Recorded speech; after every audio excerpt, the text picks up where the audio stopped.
আসসালামু আলাইকুম। ইসমত মিলিয়ে আমন্ত্রণ জানাচ্ছি এনটিভির মধ্যাহ্নের খবরে। গাজায় ইসরায়েলি গণহত্যার প্রতিবাদে বিক্ষোভ চলাকালে সিলেট সহ বিভিন্ন শহরে ব্যবসা প্রতিষ্ঠানে হামলা ও ভাঙচুরের ঘটনায় জড়িত থাকার অভিযোগে কমপক্ষে ৪৯ জনকে গ্রেফতার করা হয়েছে। আনুষ্ঠানিকভাবে তাদের বিরুদ্ধে ২টি মামলা দায়ের করা হয়েছে। এসব মামলার তদন্ত চলছে এবং এই নিন্দনীয় কাজের জন্য দায়ীদের বিরুদ্ধে আরও মামলা দায়েরের প্রক্রিয়া চলছে। পুলিশ জানায়, ভিডিও এবং সিসিটিভি ফুটেজ বিশ্লেষণ করে খুলনার বিভিন্ন অঞ্চল থেকে ৩১ জনকে গ্রেফতার করা হয়। গ্রেফতারকৃতদের বিরুদ্ধে আইনগত ব্যবস্থা প্রক্রিয়াধীন রয়েছে। অন্যদিকে সিলেটে ঘটনার ফুটেজ দেখে সোমবার সন্ধ্যা থেকে অভিযানে নামে পুলিশ। দিবাগত রাত ১২টা পর্যন্ত নগরের বিভিন্ন স্থানে সরাসরি অভিযান চালিয়ে ভাঙচুর ও লুটপাটে জড়িত ১৪ যুবক এবং গাজীপুরেও ৪ জনকে গ্রেফতার করেছে পুলিশ। আইন প্রয়োগকারী সংস্থা জড়িত ব্যক্তিদের শনাক্ত করতে বিক্ষোভের সময় ধারণ করা ভিডিও ফুটেজ পর্যালোচনা করছে বলে জানায় পুলিশ। গাজীপুর থানার সামনে আছেন আমাদের স্টাফ করেসপন্ডেন্ট নাসির আহমেদ। নাসির, যাদেরকে আটক করা হয়েছে তাদের কি কোনো রাজনৈতিক পরিচয় আছে? আর কি তথ্য আপনার কাছে আছে? মিলি, গত রাতে যাদেরকে গ্রেপ্তার করা হয়েছে তারা মূলত গতকাল দুপুরে বিভিন্ন স্থানে তারা হামলা চালিয়েছে। যে বাটার দোকানে, তৃপ্তি হোটেল বা রাধুনী হোটেল তারা হামলা চালিয়েছে এবং লুটপাটও তারা করেছে।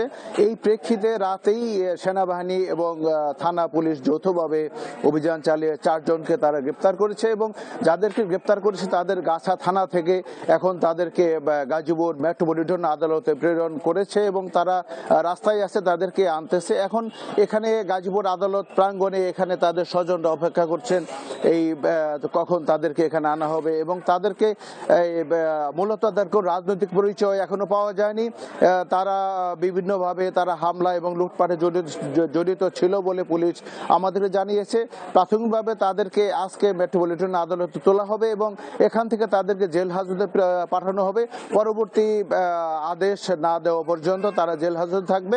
যদি থানা পুলিশ তাদের রিমান্ডের আবেদন করে সেই ক্ষেত্রে হয়তোবা তাদেরকে আবার রিমান্ডের শুনানি হবে এবং রিমান্ডে নেওয়া হবে। তো এই ছিল গাজীপুর আদালত প্রাঙ্গণে এখন অবস্থা। জানছিলাম আটকের খবর। গাজা হত্যাকাণ্ডের প্রতিবাদে ঢাকা বিশ্ববিদ্যালয়ের শিক্ষকরা মানববন্ধন করেছেন। এই মুহূর্তে একই ইস্যুতে রাজু ভাস্কর্যের কাছে মানববন্ধন করছে জাতীয়তাবাদী ছাত্রদল ঢাকা বিশ্ববিদ্যালয় শাখা। সেখানে আছেন সহকর্মী মইদুল ইসলাম। মইদুল, মানববন্ধনে ছাত্রদল নেতারা কি বলছেন?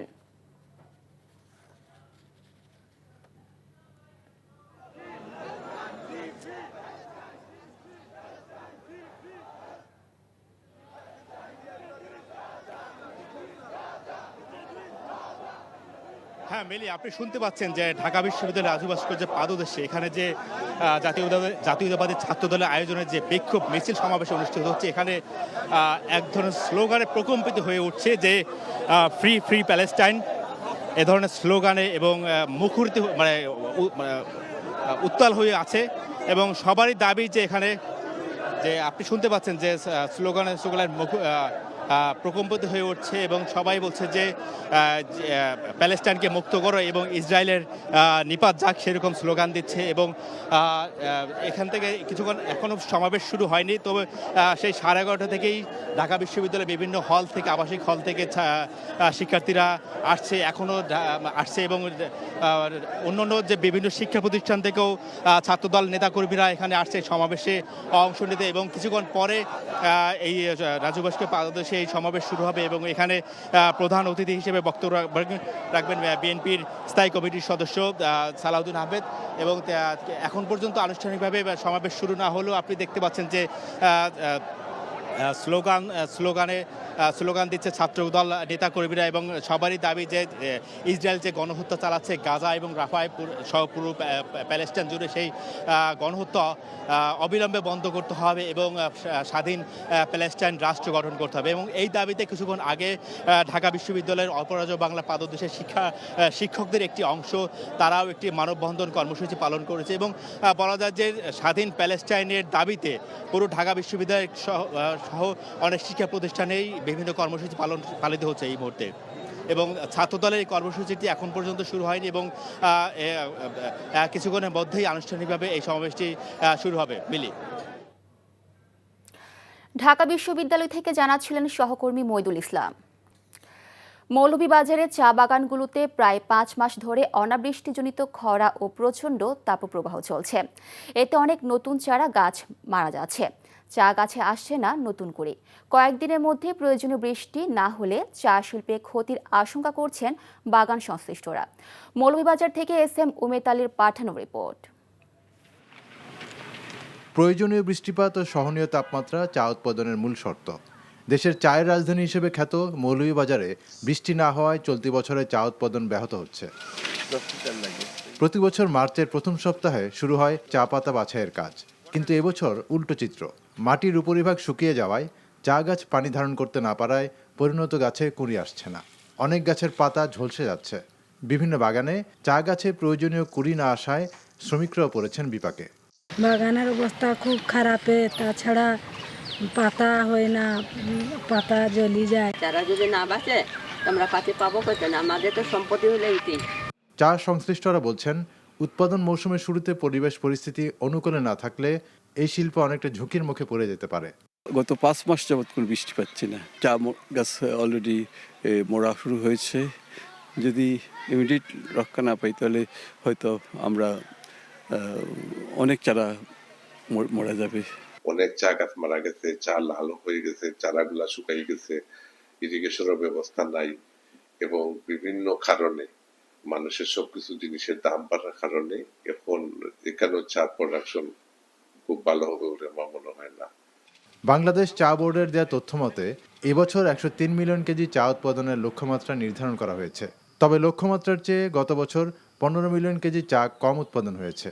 বৈরী আবহাওয়া থাকলে চলতি বছরও উৎপাদন লক্ষ্যমাত্রা অর্জনে ঘাটতির সংখ্যায় রয়েছেন বাগান মালিকরা। NTV news desk. 1 মাসেরও বেশি সময় ধরে বন্ধ দেশের 5টি অভয় আশ্রমে মাছ শিকার। 1 মের আগে জাল ফেলা যাবে না এসব নদ নদীতে। মাছ ধরা বন্ধ থাকার এই সময়ে অভাব অনটনে কাটছে জেলেদের দিন। সরকারিভাবে আসা সাহায্যকেও অপ্রতুল বলছেন তারা। বরিশাল থেকে আরও জানাচ্ছেন আক্তার ফারুক শাহিন, ক্যামেরায় ছিলেন গোবিন্দ সাহা। বরিশাল সহ দক্ষিণ উপকূলের 7 জেলায় রয়েছে মাছের 5টি অভয় আশ্রম। বছরের মার্চ ও এপ্রিল মাসে এসব অভয় আশ্রমে বন্ধ থাকে মাছ শিকার। মাছের প্রজনন মৌসুম অনুযায়ী এমন সিদ্ধান্ত সরকারের। বেকার থাকার এই সময়টাতে সরকারি সহায়তা না পাওয়ার অভিযোগ অনেক জেলের। যেটুকু দেয়া হয় তা প্রয়োজনের তুলনায় অনেক কম, এমনও বলছেন তারা। জালিয়ারা ঠিক মতো চাল পায় না, জালিয়ার পায় না, ডাইরেক্ট কথা কতকে পায় কতকে পায় না। আমাদের কোনো কোচগার তো ভালো কথা, আমাদের 100 চাল দেওয়া না কেমন মানুষ দেই না আমরা। চাল দিয়ে তো কিছু হয় না, কিস্তি থাকে, অনেক টাকা ঋণ থাকে, এটা জেলেদের অনেক খুব কষ্ট হয়। জেলেদের ভাগ্যে যৎসামান্য জুটলেও কিছুই পান না মৎস্য ব্যবসার সাথে জড়িত আড়তদার সহ অন্যান্য শ্রমিকরা। যে কারণে তাদের কাছে অভাবের চরম বার্তা নিয়ে আসে মাছ না ধরার এই 60 দিন। একটা সেক্টরে 50 জন জেলের সদস্য আছে, 20 জনের নামে চাল পাইল, অবশিষ্ট জেলেরা না পাওয়ায় ওই চাউলটা ভাগ করে খায়। তাহলে কত কেজি চাউল পায়? সে চাউলে তো আর একটা সংসার চলে না, যাবতীয় আনুষঙ্গিক কিছুই পাচ্ছে না। এই জেলেরা কিভাবে জীবনযাপন করবে এবং দিন কাটাবে ছেলে মেয়ে নিয়ে? জেলেদের এসব অভিযোগ অবশ্য মানতে নারাজ মৎস্য বিভাগ। অনেক কিছুই করা হয় জেলেদের জন্য, এই দাবি তাদের। এই সকল জেলেদের ভিজিএফ এর পাশাপাশি আমরা তাদেরকে বকনা বাছুর দিচ্ছি, তাদেরকে প্রশিক্ষণ দিচ্ছি, তাদেরকে বিভিন্ন কাজে আমরা বিকল্প কাজের মানে নিয়োগ করার চেষ্টা করছি। মাছ ধরা বন্ধ থাকার এই সময়ে দুবেলা দুমুঠো খাবারের ব্যবস্থা করুক সরকার, এমনই চাওয়া নদীর পাড়ের হাজার হাজার জেলের।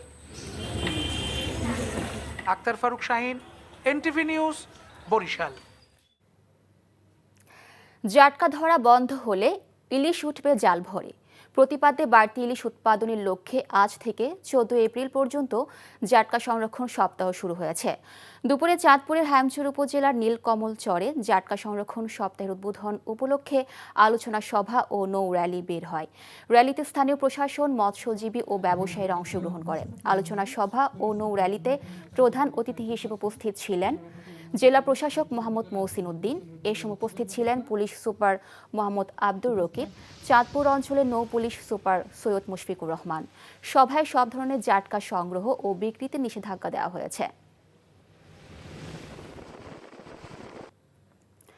এই ছিল মধ্যাহ্নের খবরে। এই খবরের ভিডিও সহ আপডেট জানতে ভিজিট করুন NTV অনলাইন www.ntvbt.com। এছাড়াও NTVর জনপ্রিয় সব অনুষ্ঠান ও খবরের আপডেট জানতে ভিজিট করুন আমাদের ইউটিউব ও ভেরিফাইড ফেসবুক পেজে। দুপুর 2টায় খবর দেখার আমন্ত্রণ রইল। ধন্যবাদ সবাইকে।